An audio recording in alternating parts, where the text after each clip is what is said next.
Bu şehrin sessizliği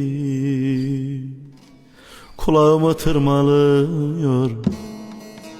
Duygularım beynime ağır sorular soruyor. Aza koydum almadım, çoğa koydum dolmuyor. Bilmem neden nasıl bitti, İnan hiç kafam almıyor. Kafam almıyor vedanı, unutamadım sevdanı. Bir kalemi verin, yaşamak bana uymuyor. Sen de. Kafam almıyor vedanı, unutamadım sevdanı. Kır kalemi ver idamı, yaşamak bana uymuyor. Kafam almıyor vedanı, unutamadım sevdanı. Kır kalemi ver idamı, yaşamak bana uymuyor.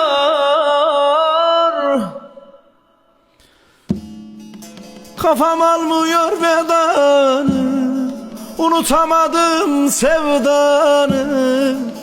Kır kalemi ver idamı, yaşamak bana uymuyor.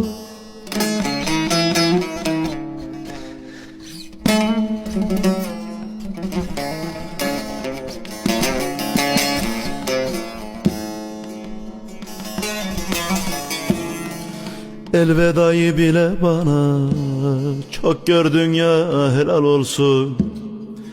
Senin de bahçanda güller her gün birer birer solsun. Bu aşkın hesabını gelsin Azrail'in sorsun.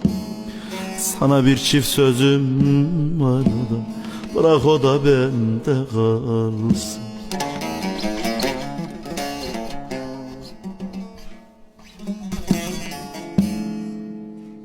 Kafam almıyor vedanı, unutamadım sevdanı.